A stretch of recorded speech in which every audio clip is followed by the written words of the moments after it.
Bueno, este 2025 los estudios han decidido no dejar ninguna película para Halloween y estrenarlas todas un poco a destiempo. Y es que acaba de llegar a los cines Strangers, capítulo 2, una secuela de la película que vimos el año pasado, dirigida por Renny Harlin. Y nada, en este vídeo os voy a dar mi opinión sin spoilers de lo que podéis encontraros, así que nada, empezamos.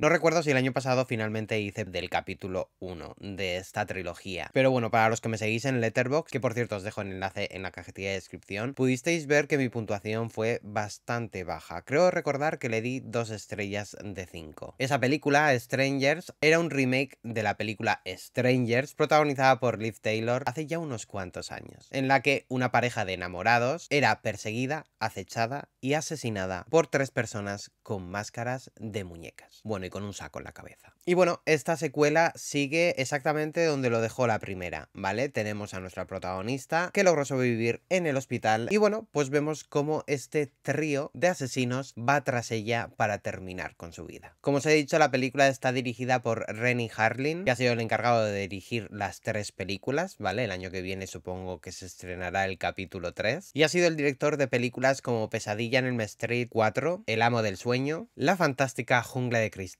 2, Deep Blue Sea, una película de tiburones que a mí personalmente me encanta. Y bueno, en el reparto nos encontramos con Madeleine Bletch, una actriz que hemos visto en la serie Riverdale y que ya en la primera película de Strangers, o por lo menos para mí fue lo mejor de la película, nos demostró que puede protagonizar una película de terror slasher en la que unos asesinos no paran de perseguirla e intentar matarla. Y bueno, ya sabéis que mis críticas las divido como en pequeños bloques, primero lo mejor, luego lo peor, luego un tema central, ¿vale? Que voy a analizar un poco más en profundidad. En esta película va a ser, por supuesto, las Final Girls y luego mi conclusión. Voy a empezar por lo mejor de la película, que ya siento de decir que no son muchísimas cosas, porque es verdad que la peli me ha decepcionado bastante en general, pero bueno, sí le he encontrado ciertas cosas positivas y entre ellas, por supuesto, está Madeleine. Su interpretación, desde luego, no va a ser ganadora del Oscar, pero sí creo que logra, pues, aguantar bastante bien el peso de la historia. Se la ve sufrir, se la ve intentar salir de ese círculo de asesinatos, de persecuciones.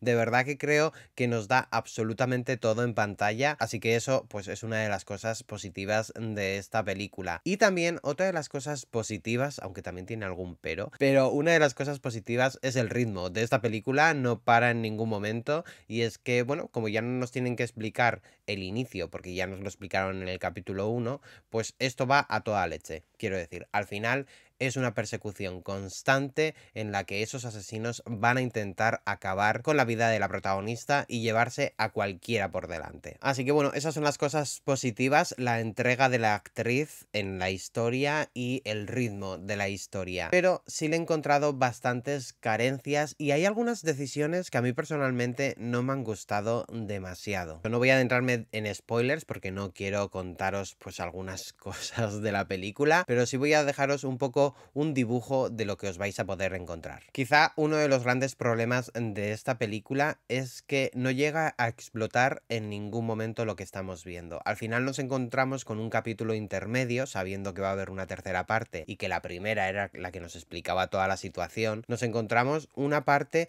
que podría ser el acto 2 de una película, así que nunca llegamos a ver ese final. No es una película que tenga una historia propia, así que la película, pese a ese ritmo que no para, se queda simplemente en una nota. Me da muchísima pena porque creo que podrían haber aprovechado pues para que pasase cierto tiempo entre la primera parte y la segunda, que el personaje se encontrase en otra situación mental sobre todo, pero hacerla una continuación directa de la primera, lo único que nos puede llegar a aportar es que la película fuese muchísimo más salvaje y eso tampoco llega a explotarse demasiado. Por eso digo que es una peli que no llega a lanzar esos fuegos artificiales, que se queda simplemente en la misma nota y a mí personalmente me da pena, la verdad, porque creo que podrían haber estructurado esta trilogía de una manera diferente para que resultase muchísimo más llamativa o resultase muchísimo más interesante en cuanto a personajes y bueno, pues han decidido hacerlo así.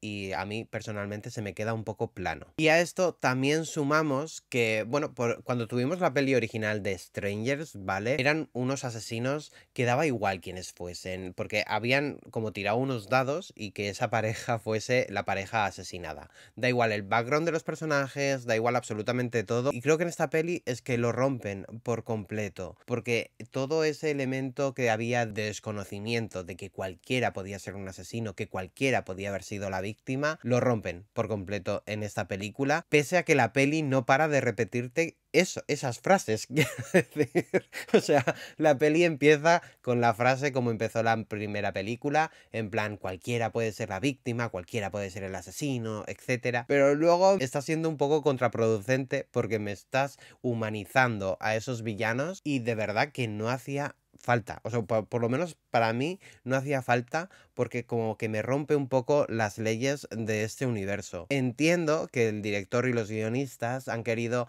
aportar muchísimo más background, hacerlo algo un poco más profundo, complicarlo todo un poco más, hacer un pequeño universo cinematográfico de 3 películas, pero de verdad que no hacía falta con estos asesinos. Al final es un slasher en la que un grupo de asesinos van a matar a un montón de gente y ya está, de verdad no hay que complicarse tanto la vida, sobre todo porque tampoco en términos de, bueno, pues bagaje de los personajes o salud mental de esos asesinos y de las víctimas, tampoco llega a explorarse demasiado. Es verdad que dejan algunas pinceladas, cosa que he agradecido, pero de verdad que tampoco llega a aportar demasiado, así que bueno, eso son decisiones creativas, son decisiones a la hora de hacer ese guión que a mí personalmente no me han funcionado. Y a esto también hay que sumar los flashbacks. Ya no solo flashbacks que hay en la película relacionados con ciertos personajes, sino flashbacks a la primera película.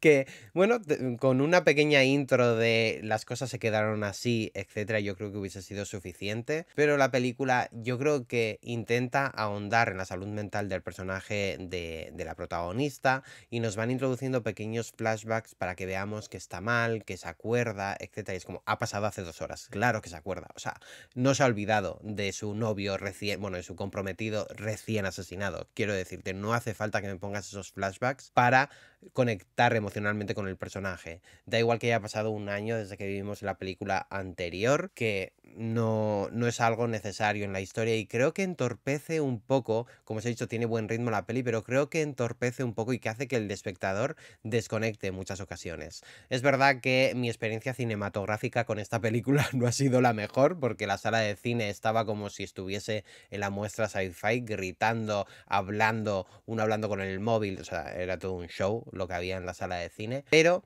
es verdad que esos momentos hacía que la gente desconectase y no prestase atención a lo que estaba ocurriendo, porque la peli es bastante básica y bastante simple, quiero decir, no hace pensar al espectador. Entonces, no sé, creo que esos momentos de flashbacks, etcétera, hace que la gente desconecte y no llegue a seguir el poco hilo argumental que tiene la película. Y bueno, aquí paso al tema del que quiero hablar, que son las Final Girls. Es verdad que esta película, el personaje interpretado por Madeleine, no llega a convertirlo, por lo menos en mi opinión, no llega a convertirlo en una Final Girl en esta segunda película, aunque tienen momentos para hacerlo. Pero bueno, todos sabemos un poco el concepto, que nació en los años 70, 80 con películas como Halloween o Pesadilla en Elm Street, en la que una mujer joven pues tiene que luchar contra estos asesinos, ¿vale? Intentar sobrevivir y finalmente pues eso, sobrevivir de Final Girl, ¿vale? Convertirse en ese icono, ¿no? Luego también en el cine moderno, por supuesto, en Se lo que hicisteis, Scream, etcétera, se fue modernizando un poco, pero es algo que lleva muchísimo tiempo en el género de terror y me da pena que esta peli no lo explote. Quiero creer que en la tercera película lo explotarán muchísimo más, porque al final este tipo de personajes es verdad que, bueno, en los años 70 y en los años 80 se dibujaban de una manera y poco a poco se han ido actualizando. Quiero ver cómo este personaje principal rompe con todo, rompe con todos los esquemas, lucha contra la situación, ya no solo sobrevive, sino que da un golpe sobre la mesa. Eso es lo que espero de la tercera película, porque eso es una Final Girl. Es verdad que el personaje en esta peli está en constante peligro, o sea, todo el rato, da igual dónde esté, de un hospital a un coche, de un coche al bosque, del bosque a una casa, todo el rato la están persiguiendo, parece que tiene un GPS metido debajo de la piel porque no paran de localizarla, pero, pero eso, es una persecución constante en la que ya está en peligro y creo que no ha llegado ese momento, o igual el final de esta segunda película es el momento en el que ella hace clic y se convierte en esa Final Girl y empieza a luchar y empieza a despertar de esa situación. Repito, soy consciente de que los hechos de que asesinen a su prometido son muy recientes, porque habrán pasado como 1 o 2 días. Entonces, bueno, pues ese estado de shock, etcétera. Y bueno, además cosas que aparecen en la segunda peli también hacen un poco que ese personaje no se encuentre mentalmente preparado o mentalmente listo para esa lucha, para estar despierta en todo momento. Pero de verdad que espero que en la tercera película veamos ese personaje, veamos esos momentos. Por eso me da pena que esta peli se quede, pues eso, simplemente en una peli de transición. Me da pena, y quiero creer que no va a ocurrir, aunque 100% que sí, es que cuando veamos la trilogía, la segunda película la podamos quitar y no pasa absolutamente nada y la trama esté completamente clara sin esa película. Me da esa sensación, me da esa pena, porque creo que la actriz Madeline nos ofrece una buena interpretación durante esta segunda peli, pero bueno, eso ya lo veremos cuando se estrene la tercera el año que viene. Mi puntuación para esta peli es bastante baja y me da muchísima pena. Es de 1,5 estrellas sobre 5. Es inferior a la primera porque creo que, bueno, pues la primera sí tenía ciertos momentos de personajes, de sustos. Esta creo que intenta replicar lo que ya habíamos visto. Y creo que uno de los problemas de esta película es que se siente eso, simplemente un puente entre una película y otra. Y nada, eso, pues aquí abajo en comentarios podéis decirme lo que os ha parecido a vosotros la película, si la habéis visto. Creo que la saga, esta trilogía, podría haber tenido muchísimo más potencial si quizá no se hubiesen tomado tan en serio en cuanto a profundizar en personajes o querer dar profundidad a ciertos elementos de la película. Pero bueno, veremos al final, veremos cuando veamos esa tercera película, a ver cómo termina todo. Mientras tanto, me ha dejado frío. Pero bueno, eso lo podemos comentar aquí abajo en comentarios. Y nada, como os digo siempre, si os gusta el cine, las series y el formato doméstico tanto como a mí, os invito a que os suscribáis a mi canal aquí abajo y le deis a la campanita. Nos vemos muy pronto. Adiós. Hola, os recuerdo que aquí abajo os podéis suscribir a mi canal y darle a la campanita, que me ayudaríais un montonazo y así os avisa de nuevo contenido que vaya subiendo al canal. Y aquí os dejo algunas recomendaciones de vídeos para que les echéis un ojillo por si no los habéis visto. Además, en la cajita de descripción tenéis enlaces a mis otras redes sociales como Instagram, Letterboxd, TVTime, por si queréis curiosear un poco. Nos vemos muy pronto en un nuevo vídeo.